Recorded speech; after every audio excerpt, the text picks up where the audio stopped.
Ah, yes, my favorite game, Klowns from Outer Space, the quote-unquote DBD and TCM killer. Although looking at it now, it's extremely funny, but also being literate, it's not funny considering how dumb people can be, assuming that a game like Klowns would knock a game like DBD off its throne. Like, come on, DBD is literally the League of Legends of the ASIB horror community. If you think a game like Klowns could top off DBD, then I can safely presume that you inject yourself with cocaine and you snort heroin for a living. But if we don't talk about Killer Klowns being a killer for other games, what was Killer Klowns really like? From my standpoint, I'll be straight up honest, the game was boring as fuck. I only got like 7 hours of it, a total, since launch, and goddamn man, the game was extremely overhyped from what was promised, as I said, with the whole TCM killer and yada yada yada. Now, do we consider both parties of guilt, as in the community and the developers? Well, I do, of course, but of course I do think the developers are most in the blame for whatever lackluster case of AIDS they brought out. I'll start with the obvious sentiment. Killer Klowns on launch, the price was 40 euros in my country, and with like pretty much 2/3 of content being cut off from the launch, the game itself was extremely lackluster for being labeled 40 euros. There's just so much cut-off content missing, and also promised content that just never really met the day of light, unfortunately. Like the spaceship becoming a map, which the only reason they probably never added that map was probably because they realized, wow, so much creative potential. We can't copy-paste our shitty, boring exits already from the other maps into it. We have to make whole new exits with escape pods, controlling the ship, yada yada yada. Now, I still somewhat respect Alphonic for updating their older games, even though it's adding shitty DLC that is probably most likely overpriced and just garbage cosmetics. But that also doesn't make me want to shill for the developers. Now, the ASIB horror community really loves shilling its developers, which, you go girl, but all I'm gonna say is I'm not gonna be bending my knee and praise them like they're Moses for taking an already existing cosmetic and then just turning it into a recolor or two, or just add some stupid jewelry to it, cut off some sleeves, cut off the pants a little bit. Reminds me of a certain DLC from a game. Now, you could say they had some cool collabs. I mean, Tom Savini was cool, but still, it's a cosmetic, and cosmetics for collabs aren't really it. Even adding actual clowns from the movies, it was literally just cosmetic, and they weren't really interesting at all, which I hate to say. Because I really cannot understand how you fumble literal licensed movie characters. That's really it. What I pretty much want to say is Savini Jason, which was also a Tom Savini creation, was way better executed as a collab DLC than just adding Tom Savini as a cosmetic in a Killer Klowns game. Because not only was Savini Jason a cosmetic, but it was its whole own character. It had its own personal weapon, its own personal kills, its own personal stats. That's how you do a proper DLC collab. Now, what about more internal elements with the game, like gameplay loop and stuff? Well, I have come to the conclusion that these developers just don't bother playtesting their games at all. And even if they do, they definitely do not play the way that most players would do, which is either casual, sweaty, or just straight up demonic cringe. And it's also very clear that these people just never know their community. And I'll say a very bold take. I think the ASIB horror community is definitely one of the biggest crybaby communities ever. I mean, look at DBD, man. They have a rulebook for the opposing sides. Like, that's how low the bar is over there already.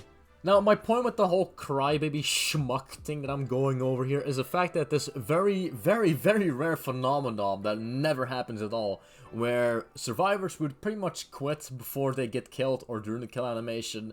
Well, with Killer Klowns, this was actually very interesting considering there was an exploit where if you were getting killed as a survivor, all you had to do was leave the game, come back, show that clown was killing you, who's the daddy, and there you go. You just found an infinite exploit loophole. Congratulations, you broke the game. Now, this was extremely quickly brought to attention to Alphonic, but Alphonic just said, oh well, shit happens. And it just stayed in the game for like a few weeks, months, I dare to say even.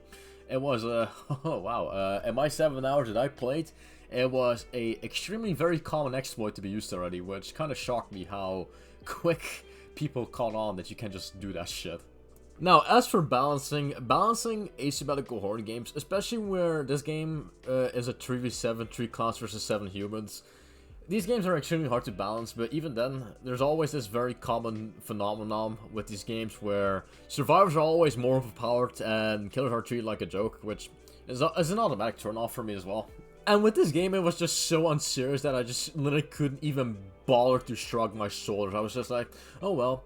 To be fair, you can definitely use the argument, these are clowns, not walking terrorists like Jason Voorhees or Michael Myers.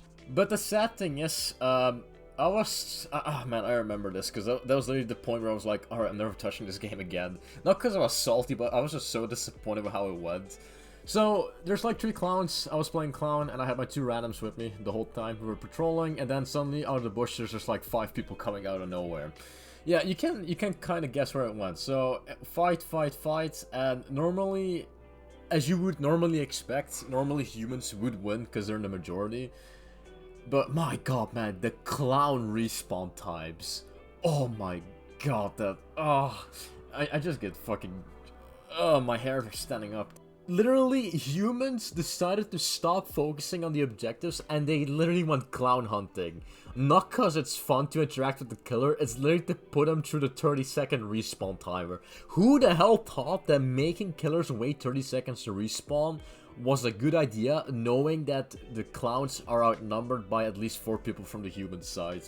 And the worst part was, it just kept happening in each game of mine, whether I was playing clown or human. There would always be like 2 people minimum going on a clown hunt just to make sure they stay out of the game for 30 seconds. It was either wait the full 30 seconds or just leave the game, because who the hell wants to waste half a minute looking at their teammates getting absolutely demolished? Although Killer Klowns was a very casual game, I'll definitely admit that. With all the broken stuff, it felt more like I was into CBT unironically than actually into the casual gameplay elements. It was just a huge shame from bugs that were there since day 1 till other bugs that came in later patches were just so long in the game that some of them got fixed after like 5 months and some just never got fixed.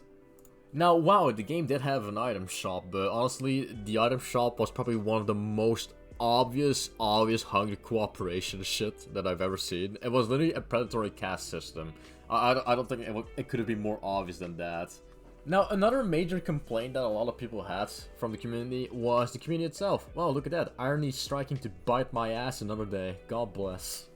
Now, there were like 2 major form of community complaints when it came to the community itself. Starting with the game shills or the developer shills, whatever. The people that praised bare minimum and didn't like it when other people were pretty much giving their either fair opinion or just straight up trash talking the game, the developers, that kind of stuff.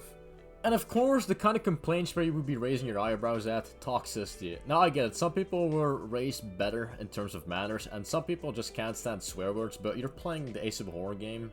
You're playing a game where people get murdered for funsies and giggles and shits, whatever the hell, and just look at DBD, it's literally top contender in the asymmetrical horror community, and the thing about that game is, you could literally get told to kill yourself just by playing the game like it's intended to. But then you also have the common and normal form of toxicity, which is just bare normal insults, homophobia, racial slurs, you name it. Now, I get some people are a little bit sensitive to these kind of words, but if you're like me, that grew up playing Call of Duty, 7-year-old me was not being safe, or not safe at all from being called the N-word, a retard, or a quote-unquote fag, so there's that. But all I'm saying is, you're definitely missing out on grown-ass adults raging at a fucking game full of pixels, which is honestly very peak, and considering that half of my channel videos exist of toxic people being crybabies who are most likely older than me. For reference, I'm 20 years old, and you'd be surprised how many grown-ups that are definitely around the age of 25 have cried at me for playing the game like I'm supposed to play the game. To top this video off, if I have to give a different name to Killer Klowns, I would call it the live service game with no live service at all. No actual new proper maps, no new clown types, no new gadgets, abilities, whatever you call it, only cosmetics and pretty much maps that are kind of cut from other existing maps already.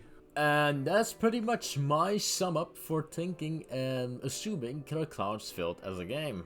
Now, they're working on Halloween officially, both publishing and developing it. Here's definitely hoping they won't fumble it, because Halloween is literally one of, if not the biggest slasher. And to get the opportunity to make a game for Halloween is huge, and hopefully they don't just ransack it like Killer Klowns got the treatment, unfortunately. But still, I'm gonna be smart and I'm gonna make a bingo card. Let's see if there's gonna be lazy developers, shitty decisions, a garbage community, and garbage pay to win, or just DLC as a whole. So my dear viewers, what are your thoughts on Killer Klowns as a whole? Did you play it? Did you not play it? What is the reason for either? And what made you dislike the game in the end? And what made you like the game to begin with? With that out of the way, I'm your host, Dingus Crusader. I'll be making more videos going in depth about these kind of horror games, and that's pretty much it. Thank you so much for watching, and I'll see you guys in the next video. Bye, and have a good time.